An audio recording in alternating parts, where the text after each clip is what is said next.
Welcome to GamesCom. Fantastic. New trailers all access. The Elder Scrolls told of their return. Their defeat was merely a delay. The story of Skyrim has to do with the return of dragons. So although they've kind of been around in lore, they've never actually been in any of the Elder Scrolls games. In Skyrim, the dragons return to Tamriel, and nobody knows why they've returned, but they're attacking everything, people, destroying towns. And you play the role of Dovahkiin, the Dragonborn, the one who's prophesied to come back and save Tamriel from the threat of dragons. So the main story has to do with the dragons, who's behind it, and you figuring all of that out. So dragon shouts are the ability to learn these words of power that you can then absorb the soul of a dragon when you defeat it and unlock these words that you're able to shout. So when dragons are battling, they're not breathing fire, they're actually performing these shouts that allow them to attack with fire or ice or whatever it is. And you, as the Dovahkiin, as the Dragonborn, have the ability to learn these same words and to use it against them. So it's almost like a war of words when you're in a shout battle with a dragon. After you play through a little bit of the beginning, you get to choose your character and create your character. All of the classic Elder Scrolls races are back, so you can play as a big hulking orc who's really good at combat and smithing. You can play as an Argonian, which can breathe underwater, or a Khajiit, all the beast races. You've got all the different elves, high elves, wood elves, dark elves, and then the humans, the Bretons, the Imperials, the Nords.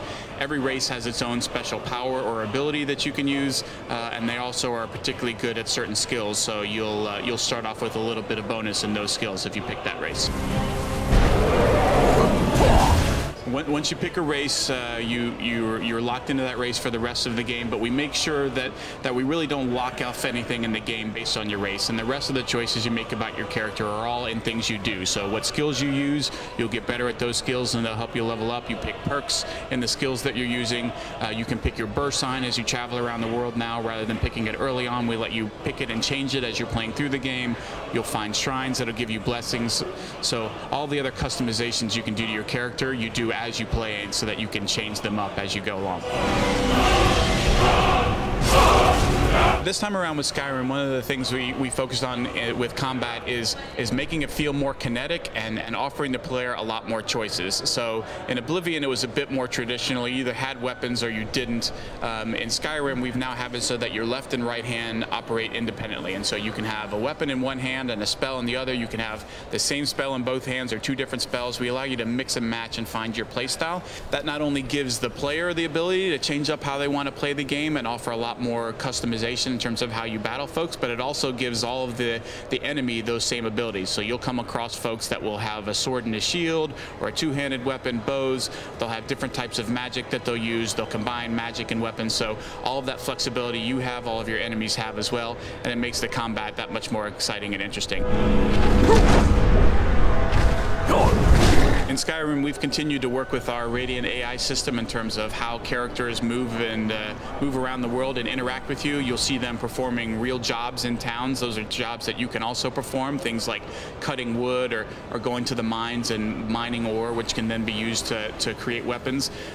We've also used the Radiant story system such that if you get a quest from somebody, and let's say you get a mission to assassinate them, or you just decide to take them out to rob them, we've got a system in place that allows that quest to try and continue by having somebody else step into the role. Maybe you kill a shopkeeper and his spouse or his son steps into the role and allows you to finish the quest. So we're trying to be more flexible and allow players even more freedom to play the game the way they want and have the game respond accordingly.